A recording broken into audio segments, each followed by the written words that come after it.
కృపావార్త కార్యక్రమమునకు స్వాగతం. ఇప్పుడు మనతో ఒక విశ్వాసి మాల్కొండే గారు ఉన్నారు. ఆయన భార్య చాలా దినముల నుంచి క్యాన్సర్ అనారోగ్యంతో బాధపడుతున్నారు. అయినప్పటికీ వీరు మానక యేసుక్రీస్తు ప్రభునందు విశ్వాసం నుంచి క్రమంగా దేవుని సన్నిధికి రావడం, ఉదయాన్నే లేచి ఆయన సన్నిధిలో మోకరించి ప్రార్థన చేసుకోవడం, దేవుని సేవకుల పట్ల ప్రేమ, ఆప్యాయత, భయభక్తులు కలిగి ఉండడం చేస్తూ ఉన్నారు. వీరికి విశ్వాసానికి కారణం ఏమిటి?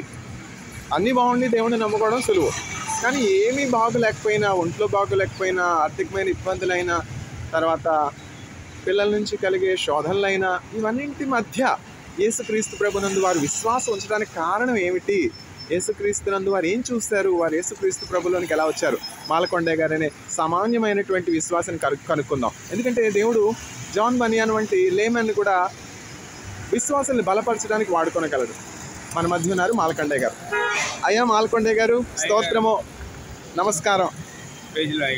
మిమ్మల్ని కలవడం మా ధన్యత అని చెప్పుకోవాలి. ఎందుకంటే మీరు ఎంతో మంచి విశ్వాసి, యేసయ్యను ప్రేమించేవారు. మీరు అనేక కష్టాల మధ్య ఉన్నప్పటికీ అమ్మ ఎస్తేరమ్మ గారు క్యాన్సర్ వ్యాధితో, బ్రెస్ట్ క్యాన్సర్తో చాలా దినాల నుంచి బాధపడుతున్న, అనేక శోధనలు, పిల్లల్లో అభివృద్ధి అంతగా మనం చూడలేకపోయినా మీరు దేవుని సన్నిధి క్రమంగా రావడానికి, యేసుక్రీస్తు ప్రభుని ప్రేమించడానికి కారణం ఏంటి? ఆయనలో మీరు ఏం చూశారు? యేసులో ప్రత్యేకత ఏంటి?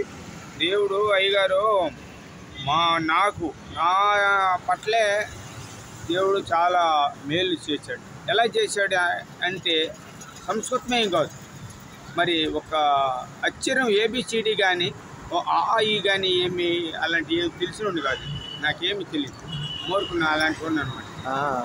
అలాంటి వాడికి దేవుడు మంచి ఒక అద్భుతమైన ఒక ఉద్యోగం ఇచ్చాడు. హల్లెలూయా, స్తోత్రం. చదువుకున్న వాళ్ళకి ఉద్యోగం రావడం సులువు, చదువుకోకపోయినా ఉద్యోగం వచ్చిందే అది గొప్ప. డాక్టర్ చదివిన వాళ్ళు మాత్రలు అమ్ముకుంటున్నారు. అవును. ఇంజనీరింగ్ చదివిన వాడు మసాలా అమ్ముకుంటున్నాడు. అవును. ఇలాంటి వాళ్ళకి నాకు ఒక సూపర్వైజర్ ఉద్యోగం అంటే సబ్ ఇన్స్పెక్టర్ పవర్ అయ్యారు. Very good. అలాంటి ఉద్యోగం దొరికింది. దేవునికి స్తోత్రం. దొరికింది. 41 సంవత్సరం ఉద్యోగం చేశాను అయ్యారు. మీ జీవితం కావాల్సినంత డబ్బును కూడా నాకు రిటైర్డ్లో ఇచ్చాడు.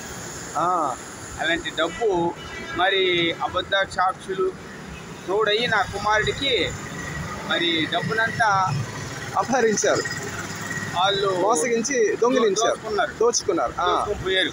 దొంగలు ఉంటారు. అయినా కానీ అందుకనే అయ్యో దైవ సేవకులు, మరి అమ్మగారేమి, మరి అయ్యగారేమి, మరి దైవ సేవకులు చాలామంది మరి ఇలాంటి వారు ఉచితంగా నేను అడగకుండా వాళ్ళు మాకు సహాయం చేశారు. దాన్ని బట్టి దేవుడు అదే కాదు, అయ్యగా లాంటి వాళ్ళు ఎంతోమంది వాక్యం చెప్పే దైవ సేవకులు, నిజమైన భక్తులు దేవుని గురించి చెబుతుంటే నా హృదయం పొంగిపోతుంటుంది అనమాట. మాల్కొండే గారు, మీరు యేసుక్రీస్తు ప్రభులో ఏమి ప్రత్యేక చూశారు? అంటే యేసుక్రీస్తు ప్రభు దేవుడని మీరు ఎందుకు నమ్ముతున్నారు? ఆయన మీకు చేసే మేలేంటి? అయ్యారు